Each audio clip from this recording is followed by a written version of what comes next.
See my screen, Stephen? I can see your screen. Absolutely. Perfect.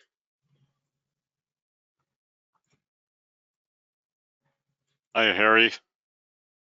Curtis Howe here. Morning, how are you? I'm well, and yourself? Pretty good. Good.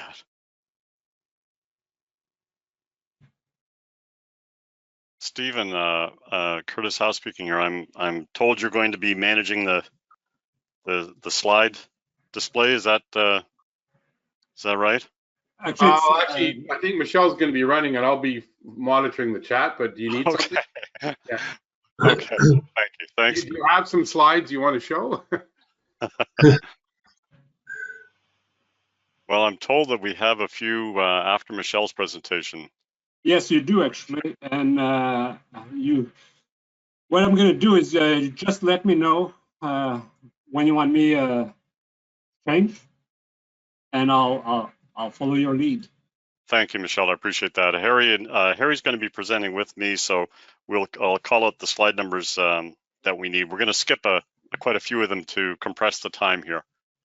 So the way I have planned it, and everybody can listen. And so I'm going to do about a 15 minutes overview of the recommissioning process and the commissioning process. Then Kate Butler will present a case study that she's done in a hospital, and then you'll have probably 15 minutes to go through your what I call ongoing or monitoring base commissioning. Perfect. Sounds great. I'm going to try to be on time, so I leave enough time for both you and Kate. Okay. All right. Thanks. And I trust Stephen to keep me disciplined. All right, folks, it's 1 o'clock, so maybe we should move into our third module, commissioning and recommissioning. And I just want to quickly introduce Kate Butler, who's registered as a participant on the program, and she's actually going to be providing some input on a Service New Brunswick project around commissioning during the course of this module. So thank you, Kate. And I also would like to introduce Curtis Howe. He's from Shift Energy, and they have a bit of a presentation to do as part of the module as well. Curtis is CEO and co-founder of Mariner Partners, CEO of Shift Energy, and co-founder of East Valley Ventures. He has 30 years of innovation experience transforming business through the introduction of disruptive technology and industry-shaping venture creation. He's particularly focused on the digital transformation impact of Mariner's energy optimization software and its contribution to reducing energy costs and emissions in the commercial buildings. He's a lifelong resident of New Brunswick. He graduated from the University of New Brunswick with a Bachelor of Science in Electrical Engineering, and he's a licensed professional engineer and a member of the Association of Professional Engineers and Geoscientists of New Brunswick. And Curtis, if you would, if you have others presenting with you, could you introduce them as well? Well, I'm not sure I need to introduce Harry Vandermeer, but I will. He's a well-known entity. For those that don't know, Harry is chair of the coalition. He's also the director of the Office of Sustainability and Energy at Alberta Health Services, and of course, AHS is the largest health network in the country. So I don't need to say anything more, I think, about Harry. Everybody knows him, I think. So I'll leave it at that. Thanks, JJ. Yep. Okay. And over to you, Michelle Perron. Thank you, JJ. So good afternoon, everybody. So the first module we're going to look at this afternoon is about existing building commissioning, commonly called also recommissioning, and a short word on commissioning. It's going to be a quick overview because I do want to leave enough time, like I said before, to Kate present her case and for the continuous commissioning, monitoring-based commissioning to be presented also. So we'll get straight to it. So why existing building commissioning? I'm not going to follow exactly the slides. You will get the slides, but I'm not just going to read to you the slides. What I want to insist on is if you've heard that recommissioning is an energy efficiency measure, that is wrong. existing building commissioning is a process. It's a systematic process to optimize your building, your hospital, your long-term care to its current requirement. So the current facility requirement is the key when you do an existing building recommissioning. So if you had one done in your facility and you have no idea what a CFR, which is current facility requirements, are, you should be scratching your head. If somebody told you it's an energy efficiency measure, well, it's not totally false, but that's not what it is. It's really an optimization process out of which you will usually get, you know, the 10-15% savings that you will often hear about. And I'll get back to that 10 to 15%. But what's important, really important for you to know that in some cases, depending on the conditions, you may actually increase your energy usage when you do an EBCX, such as when you're in a pandemic mode and you have to increase hours of operation for, let's say, a type 3 spaces ventilation. So there, you know, there can be the odd time, I'd say 99% of the time you'll get those savings. So it's very important to understand what it is. When you do an EBCX, what you focus on is low cost, no cost opportunities. You will not change an air handling unit. You will not change a chiller. You may add a drive. That actually is considered in all of the EBCX I've done, a low cost measure. So it will actually slide into a recommissioning project, adding a drive, depending on obviously the system. Sometimes it's too expensive and then it falls out of the recommissioning.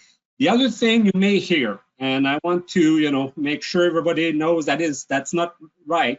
When people tell you maintenance issues are not part of existing building commissioning, that is maybe true in books.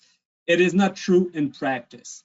You will never go to a building that doesn't have issues that you will identify doing EBCX and that you will fix doing an EBCX. Actually, most of my EBCX, I'd say, get a bulk of their savings from those kind of fixes. So if you ever hear saying, maintenance issues, deferred maintenance, that's not part of EBCX. That's only true in theory. It's not true in practice. You will actually try to resolve those issues and use the EBCX actually to identify those issues. And what the slide says here, obviously you do all of this not to achieve energy savings.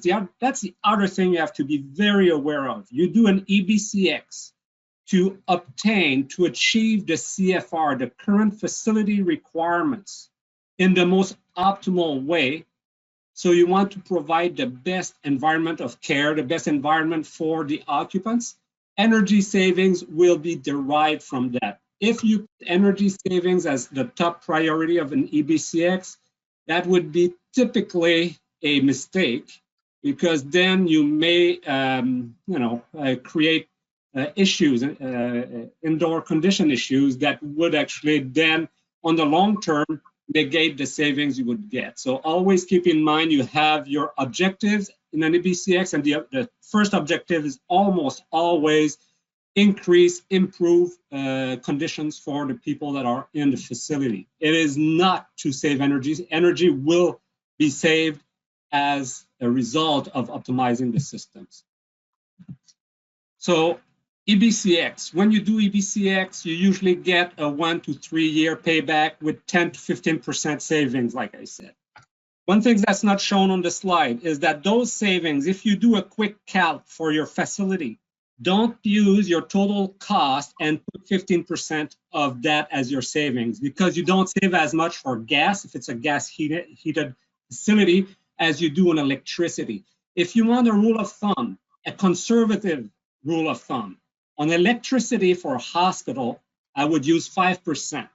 On gas, I would use 10%. That's conservative. If you want to be a little more aggressive, 7 to 8% on electricity, and maybe 15%. You can actually get more than 15% on gas, but you would always be higher on the heating side. And I said gas, but it could be anything used for the heating. The reason that it's so much higher for the heating is because in all buildings, but especially in healthcare, your base load from equipment is a large fraction of your total electricity usage, and recommissioning usually does not impact that portion of the consumption. So it's not true that you will save 15% equally on electricity and on gas. There can be some odd instances where it will be like that, but usually it is not. The other thing that you have to keep in mind when you do EBCX, other than the payback that's actually usually less than 3 years, is that it also offers a lot of side benefits, non-energy benefits. It will help with maintenance. It will help with training of operator. And obviously, as we'll hear later in the module, if you do ongoing commissioning, especially if you use fault detection and diagnostic software, you can keep building on those savings using those what I call FDD or AFDT, automated fault and diagnostic system. So I talked about the CFR. Make sure that if you do a recommissioning, somebody talk to you about what is your CFR. In a hospital, in a long-term care, for example, if I give you what the CFR would consist of, is the targets that the commissioning agent has to aim for. When you optimize, you need a target. The target has to be spelled out in the CFR. For example, what's the amount of fresh air in the various spaces? You can refer to the Canadian standard Z317.2. So that's part of our CFR, is to make sure we meet the CSA standard for both outside air, as well as total change of air, as well as HVAC operation, filter efficiency. So the CFR will spell out all of that. You should have one. It's something that you need. Even if you don't do a recommissioning, you should always have a up-to-date CFR so that you know that your systems are operating as per the requirement of the facility. Typical EBCX. Michelle? Yes? Yeah, we have a question on the chat. Is the less than 1 to 3 year payback cast in stone for all buildings? I'd say it's almost cast in stone. I've rarely seen much longer than 3 years. You will get longer payback when you get smaller buildings, typically, because there is some base cost that is not square footage related or complexity related. So usually as you go smaller, your payback will increase typically.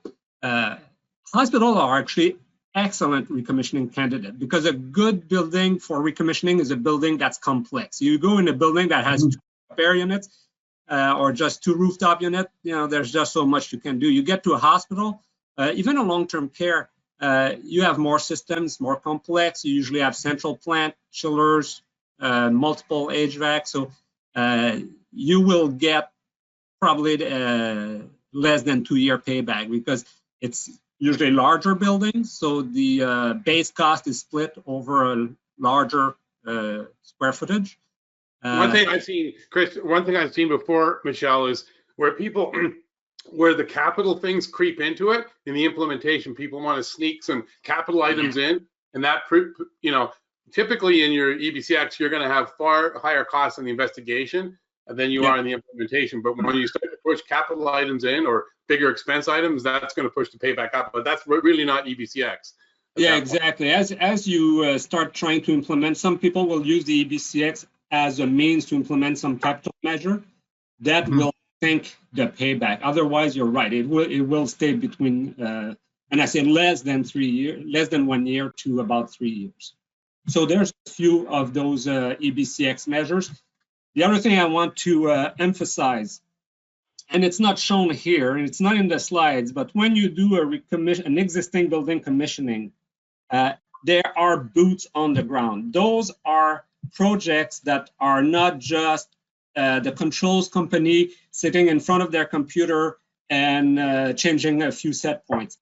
You do different tests on site. So there are actual, and I'll show you what is needed in an investigation phase. So there are actual boots on the ground when you do a recommissioning. If you do an EBCX and you want to know that what was done is an EBCX, because there's a lot of people offering services that they call recommissioning that are just bona fide audit or are optimization, which are potentially good projects, but they're not actual recommissioning. A recommissioning typically has 4 phases, and actually ASHRAE has those. Those are the one from NRCan, but they all have the same structure. You have a planning phase where you will develop the scope of the work, what the CFR is, and obviously you will also detail the systems that are going to be targeted. So there's a lot of information. It's almost like an energy audit, that planning phase. And then you got the crucial investigation phase. It's about 60% of the time and budget that's spent in that investigation phase. And that's where you will see people going into the building, doing different tests. And I'll show you in the next slide. Then you have an implementation phase where once you've done your investigation, you have what's called a list of findings. You sit down with the EBCX team, you decide what's to be implemented, and obviously you start implementing. In reality, there's overlaps. If you find a measure that has an immediate payback during the investigation, most owners don't want to wait for the implementation to start. They will implement right away. So you need good tracking so that you have this findings workbook where you track when the measure is implemented, because there's overlap between 2 and 3. And very importantly, and Katie can talk to that later on, transfer and persistence. You have to train the people. There's energy awareness. There's a lot of the savings from EBCX can be lost if you don't have a good persistence plan. And that's where ongoing or monitoring-based tools and ongoing commissioning is really important, and that's what we'll hear about actually later on in this module. So transfer and persistence, really important that there is training and that there is a plan on how to maintain your savings. Typically, if you don't have a persistence plan, you will lose about 70% of your saving within 5 years after a recommissioning. So it is a small phase, but it is so crucially important to maintain the savings. So when I said that when you do a full EBCX, there will be boots on the ground. The investigation phase, the most important phase, has typically 4 types of investigation methods. And if you had a recommissioning done and you haven't heard any of those, scratch your head, something's wrong. You need to have some of those or all of those in place during a recommissioning. You have pre-functional checks where people will go in, they will test the dampers, they will make sure that if you command the damper to 50%, it goes to 50%. The actuators, they will check the mechanical components to make sure that they work properly using check sheets.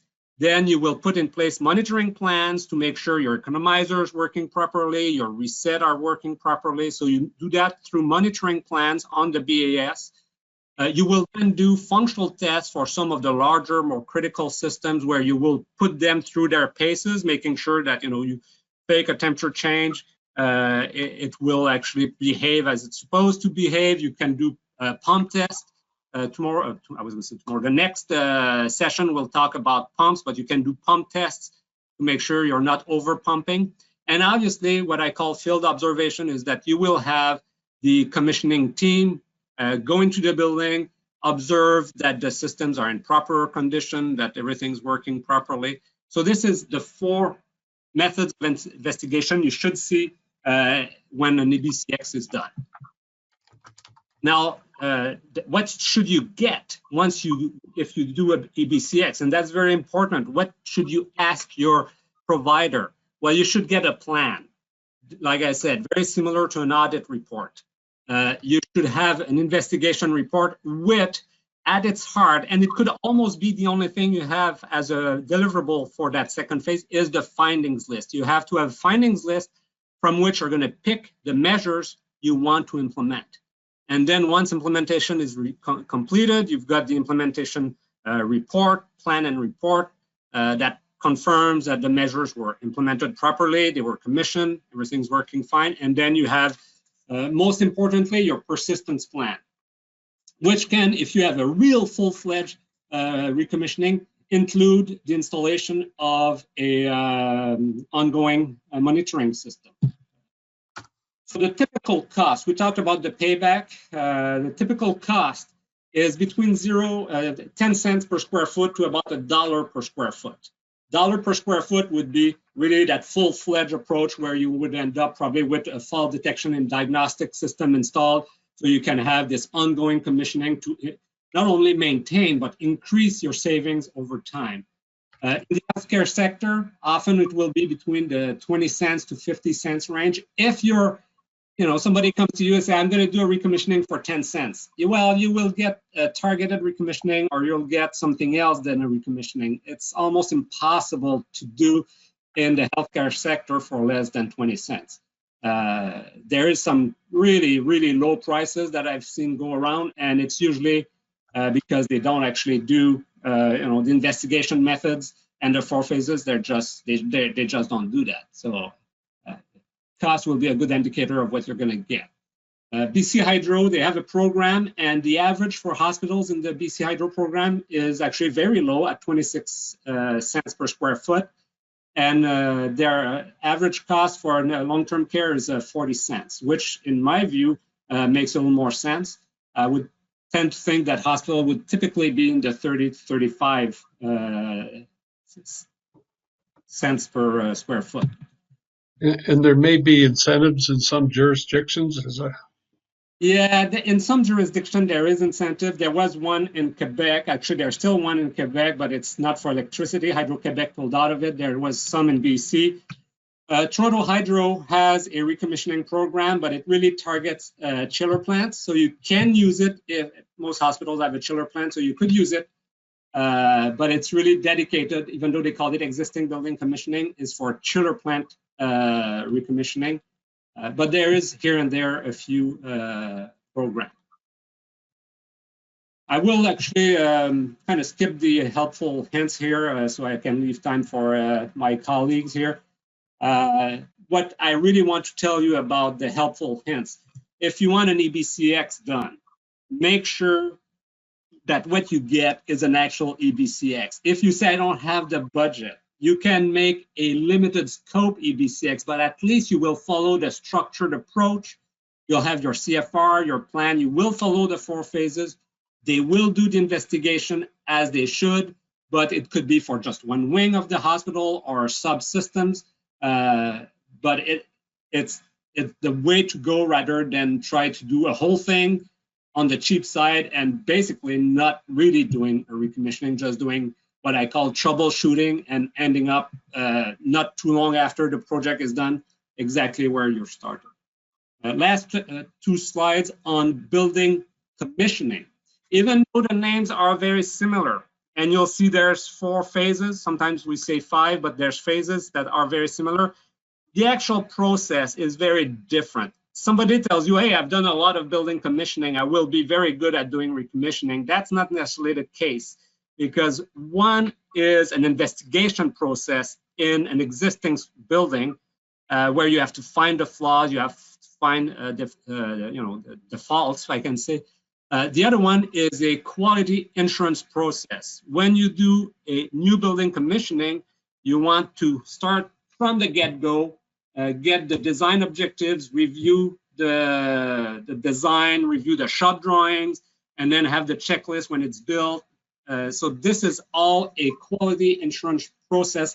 Does not really involve the investigation phase, but it is, again, if you want a building that runs properly once it's delivered, you do need a good CX process. And there's, like I said, 4 phases, pre-design.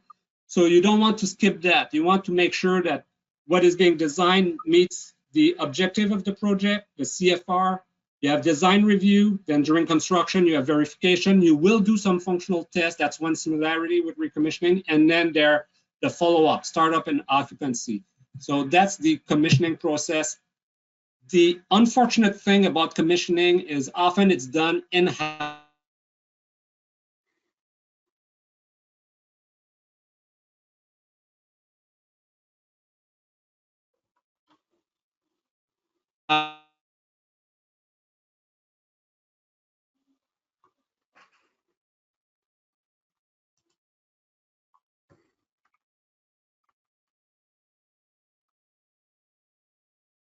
We seem to have lost the audio, Michelle.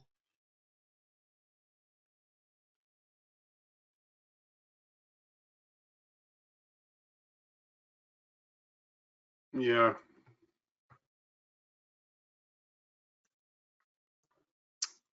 Can you hear my audio? Yes. Okay, so it Yes, seems good, like Todd. it's Michelle's problem. Michelle? We can't hear you.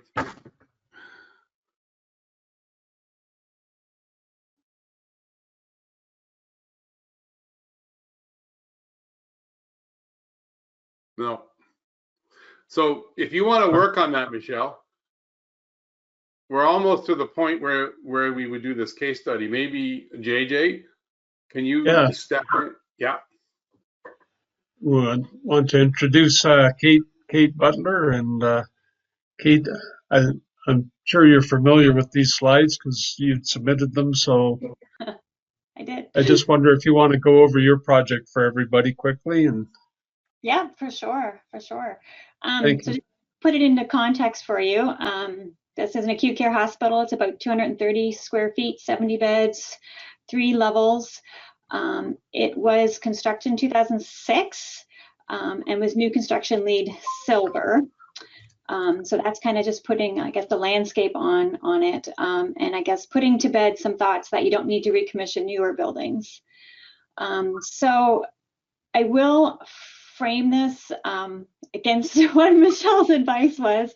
In order to get the funding for this, we positioned it as an energy measure to government. But really our objective really was to improve patient care in this facility. So we knew there were a lot of issues. We knew that the EUI was about 10 kilowatt hours per square foot higher than the other healthcare facilities in the health authority, which really raised a lot of flags for us. Quick overview and visits to the site with the building operators saw a lot of systems, many systems, too many to count, to be honest, that were all in hand.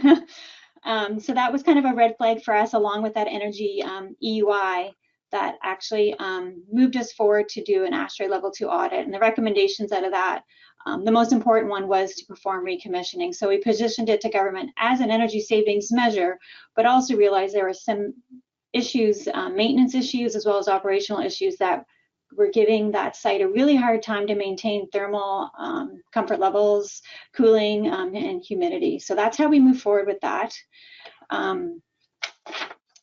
So we started commissioning in early 2018 and completed it in early 2019.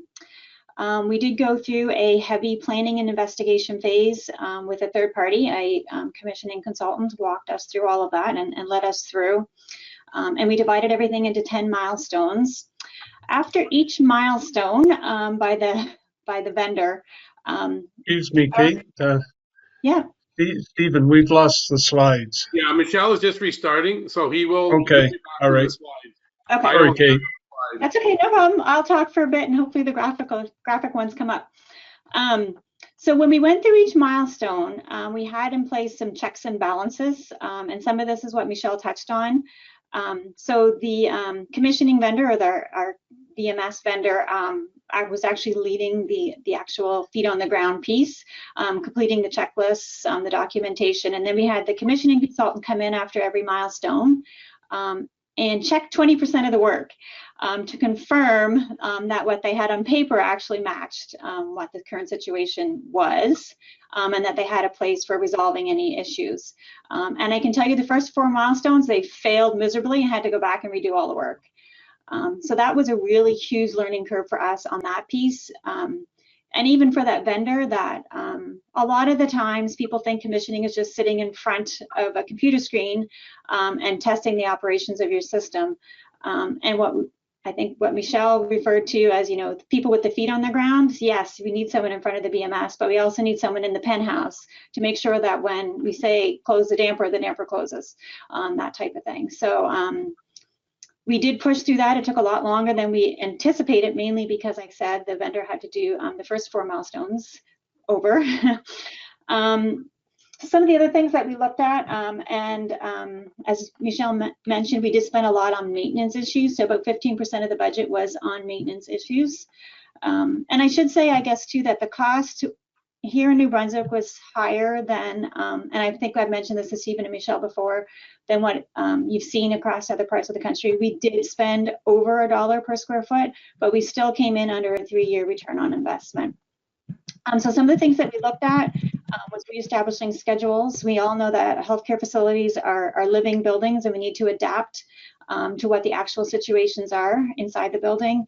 We redefined occupancy and unoccupied areas, what those schedules look like, how we operate when they're unoccupied, reviewed the sequence of operation. We spoke with the building systems operators, the BSOs, had their feedback for what was working, what wasn't working for them. We updated graphics, made sure all the links were connected and working. We did calibration, re-looked at some programming, and then some optimization as well, especially when it came to the heat wheels, VFDs, VAVs, and airflow as well. Of course, making sure that we were always to our standards. And then the other piece that we did was we established trending and archiving so that we were able to measure and verify and monitor the systems in real time and look historically back as well so that we could help to isolate issues, especially as we move forward. We wanted to make sure that we were going to continue to see the optimization and meet our targets that we had set for the recommissioning.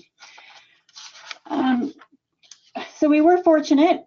We did see some great success, but we also had some setbacks as well. I think the first graphic, if you want to go to the next slide, Michelle. And I'll let you know that this is all in red screen, which I know is part of one of the modules that you'll be doing on this Energy Lake program.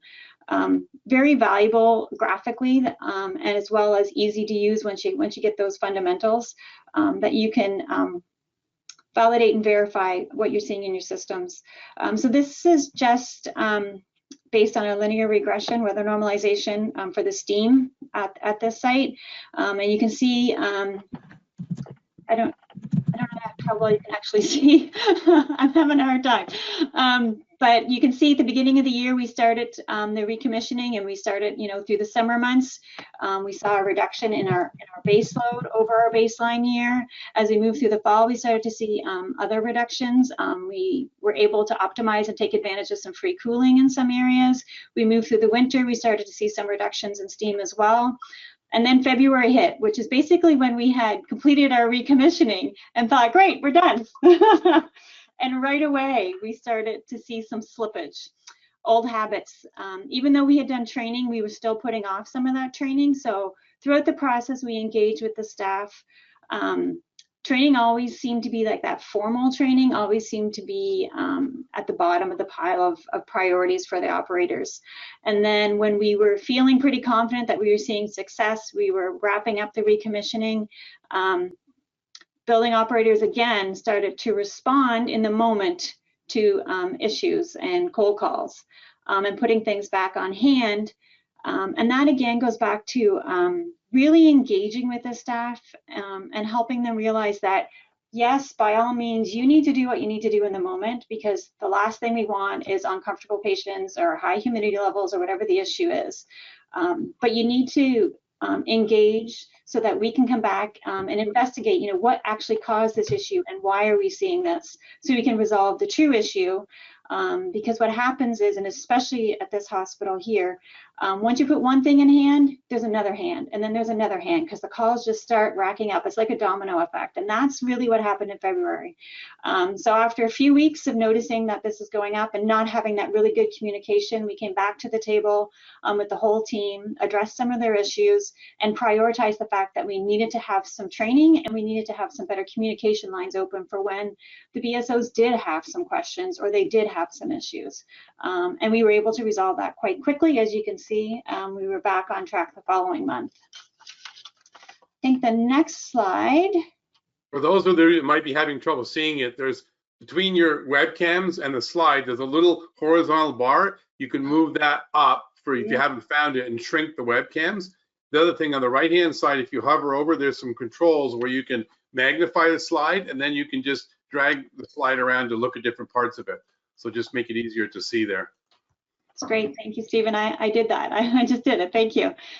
So the next one again is an output from ret screen as well, which again you can see the gaps between what we would have predicted had we done nothing against what the actual, oh, thank you, that looks good, between the actual consumption of steam that we saw over the year and a half, I think, is what this graph shows.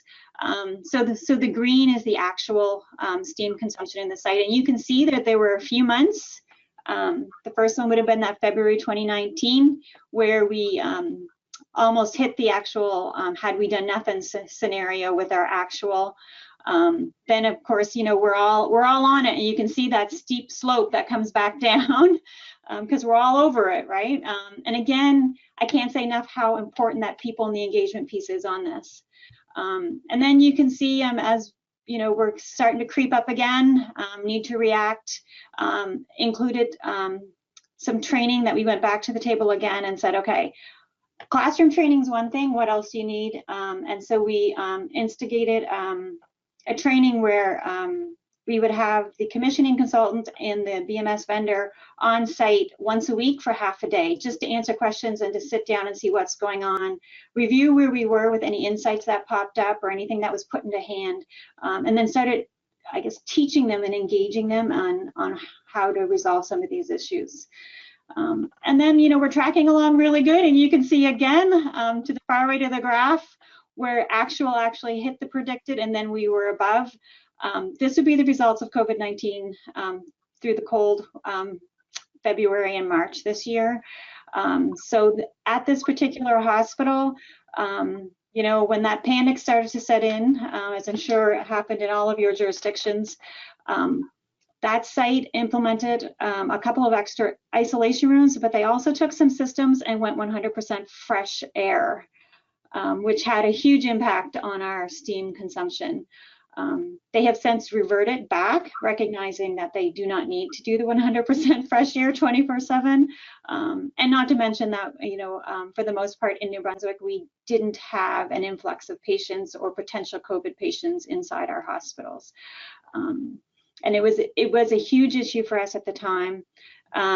We did catch it, and we had to take, I guess, a really educated decision to say we're going to step back for these couple of months. We're going to let the energy do what it has to do because, as you're all aware, there were so many other priorities.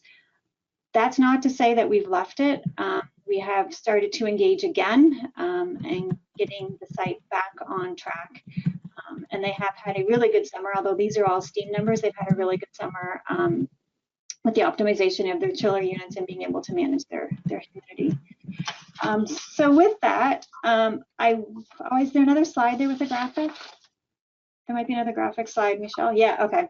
So I'll just, this one really quick. I think it was maybe JJ, first thing today, talked about the impact of a Q-sub and everything that I guess this brings to the table, which is we like to see that downward slope. And you can see, again, you can see our blips where we've had issues. I would agree that these visuals, especially the Q-sum, tells a story, especially when you tell them that that downside slope equates to cost avoidances. And I'll just close that up by saying, when we talk about recommissioning, I kind of look at it as the same flag that you carry for energy management. It's not a passive exercise. Recommissioning is an active exercise, and it goes beyond the time frame of the actual recommissioning project. It's continuous.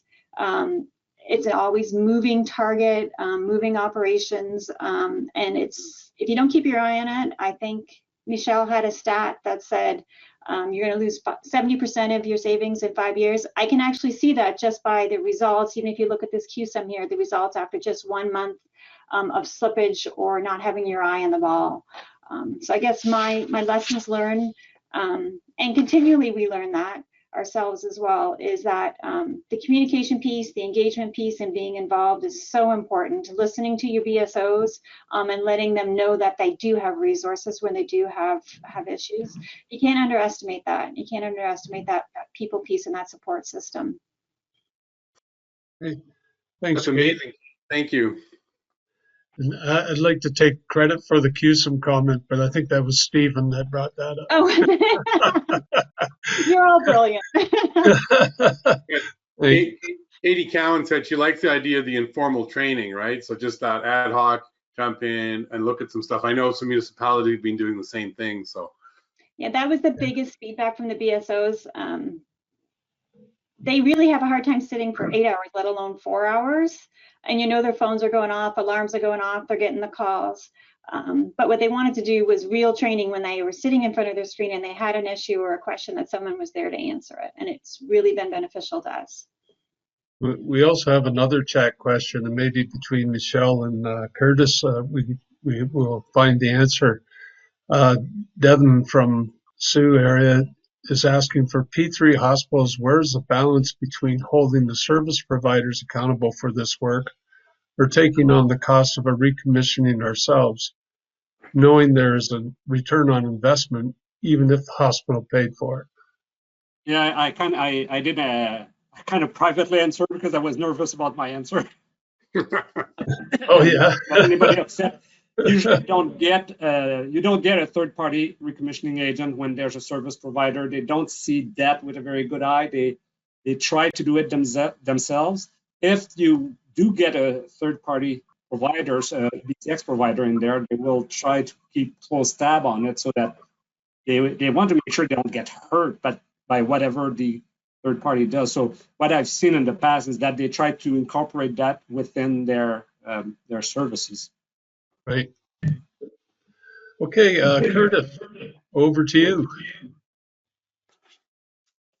All right. Thank you, JJ.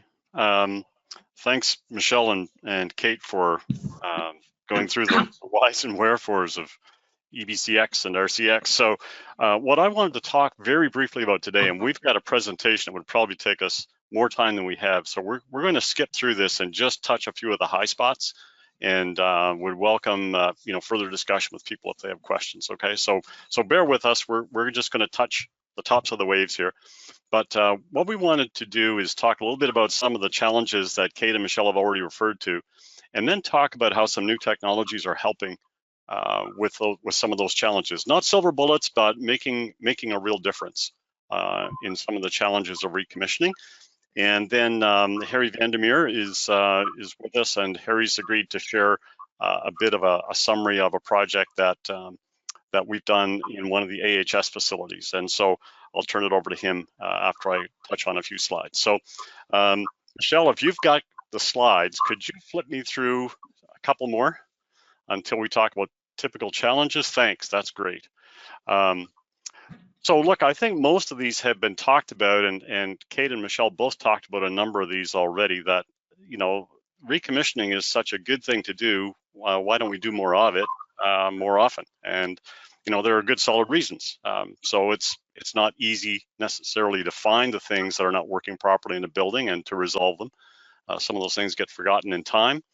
And savings, if they're used to justify the work, then often they will taper off as equipment ages and new overrides are put in place and new faults emerge in the building, and so the savings that were used to justify the work may taper off, and so we've talked about that.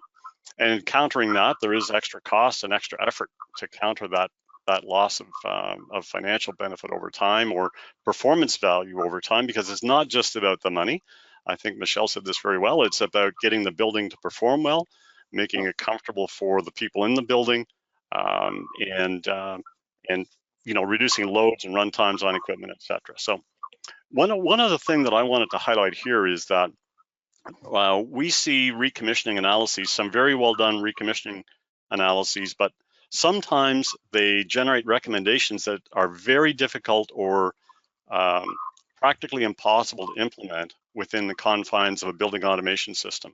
And I can share a few examples of that for you as well. And so what we're going to talk about here is a step in the right direction to solve or mitigate some of these challenges on the way through. Michelle, if you could bring me down to a little diagram. It's about 2 or 3 slides ahead. One more, that one. Thank you. So we're talking about 2 key technologies here, and the first is cloud-based computing power. And everybody's heard about cloud computing. And in this case, the real relevance of cloud computing in our work so far in healthcare and in commercial office space primarily, what we've learned is that this relieves a lot of constraints that we have in terms of implementing improvements in the building, because we've got just huge computing power to apply against some of the challenges that we get with, whether it's with implementing various optimizations in the building, or understanding how the building works over time and detecting patterns that predict a problem is about to happen, or patterns that suggest that performance is drifting, etc. So the second main technology, which is part and parcel of cloud as it's unfolded, and this is driven by people like Amazon.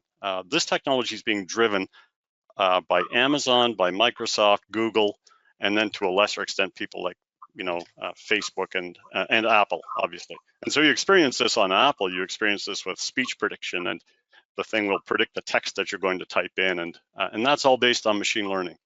And these two technologies fit hand in glove, and they act in two major capacities when they're connected to a building automation system.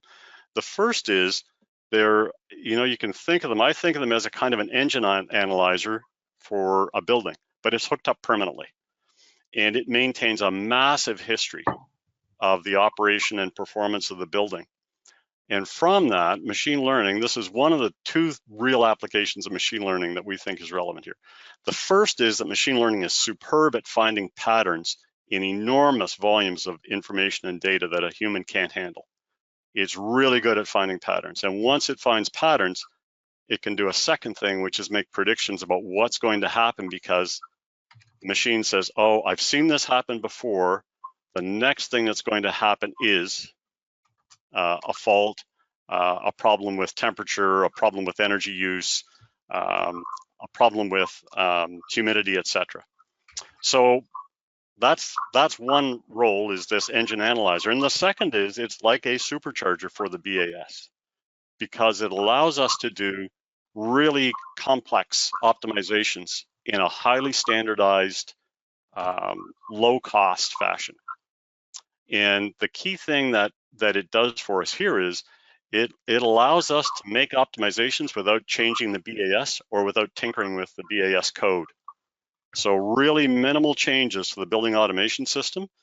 If we have a BACnet capable BAS and we can connect to it, then we use all this cloud computing power and machine learning power to do things that are really hard to do in a BAS, and to do them in a way that's highly standardized and highly reusable.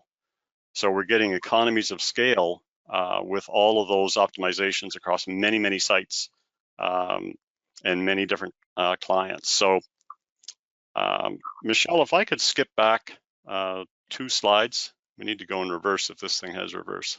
One more. There we go. So, so just 5 ways that I wanted to touch on, and this is, as I mentioned, this is the Coles notes. But 5 ways that we found this helps with recommissioning challenges. And the first is, these machine learning systems are so good at finding things that are unusual. There's a lot of hype and mystique about machine learning. And the fact is, they don't, as far as I'm concerned, they don't really learn anything.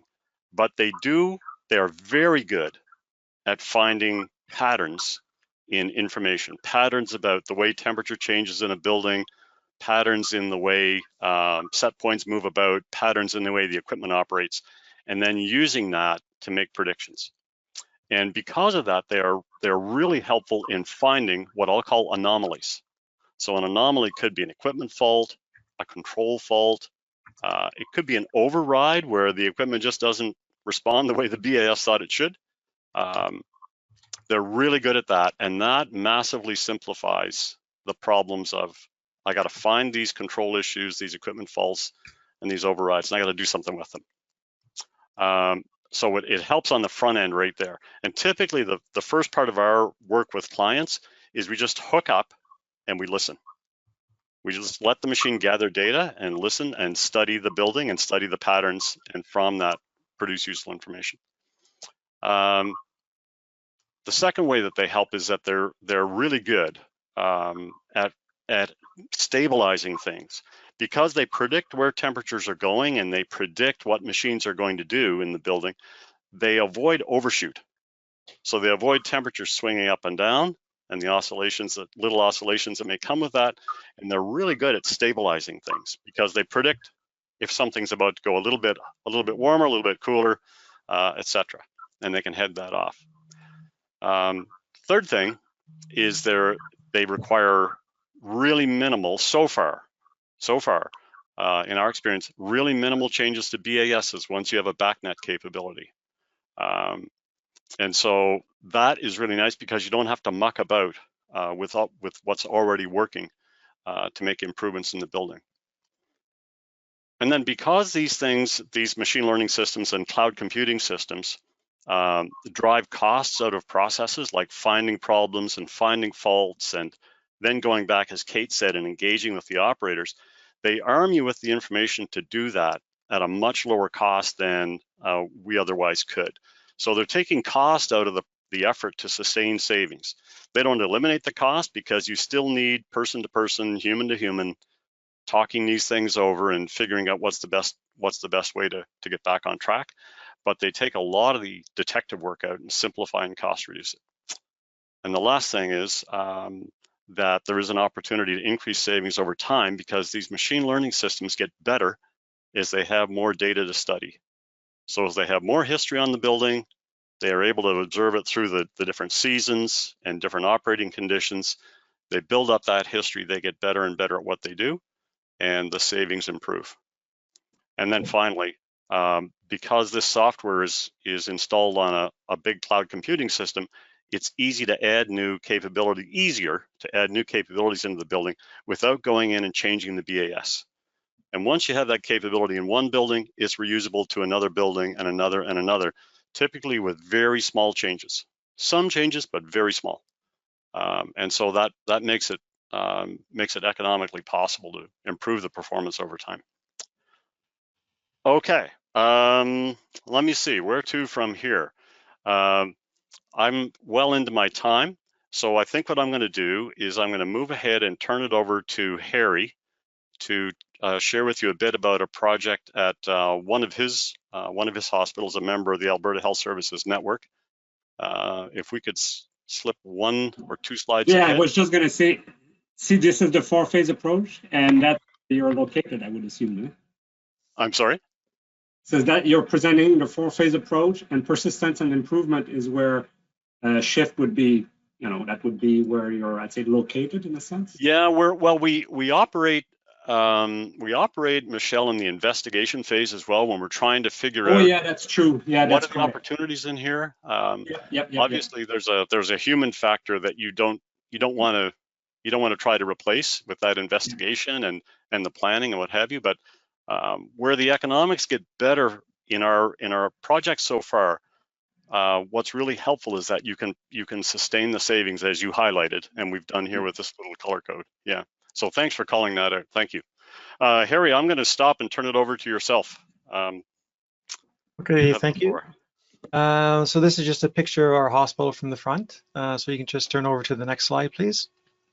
So I won't repeat everything that's here because everybody can read as well as I can, but I'll just kind of talk about 3 different areas. The first one is energy analytics and fault detection software in general, with some experience we've had. Then I'll focus on this particular project that we do a shift and some of the learnings we had. So in the past, we did a pilot project with 3 different energy analytics and fault detection software programs, and we had mixed results. Some of the systems were too complex, and we look at the screen, the operators kind of got overwhelmed because they had so much data and information that at the end of the day, they didn't really use the system properly. Even though we provided training, we had monthly stakeholder meetings with the vendor and the facility staff. One particular system, we had big vendor issues with a lack of support, and that ended up being a failure. I won't speak about the specific vendors, but there were 3 different ones. 3 of them were the major players in the market. The third system, we had a great payback. It was all because we had a very engaged operator who was excited by the new technology, and we had a payback of under 2 years. Now, the challenge was that after they kind of got trained on it, they got excited, they started to see reduction in energy usage and consumption based on the, what they were implementing. And over time, they ended up spending less time on the system because they can no longer see those noticeable results, and there wasn't simply enough reward for all the work that they were doing. Primarily for our operators, it's kind of all off the side of their desk, right? They're getting, as Kate mentioned, the phone calls and the notices to fix whatever problems that they have. That particular person ended up moving to another site, and the person that replaced this individual was not quite as engaged. But we did find that most of the savings stayed because the easy savings, as you're probably learning, is to turn something off when it doesn't have to be on. So they tightened up their weekly schedule, so those savings remained. All 3 software programs had the potential to reduce energy consumption, but the software is just a tool that really requires a human interface to produce the results. And for me, that was kind of a problem. And they're all just like Shift, they're all software as a service programs.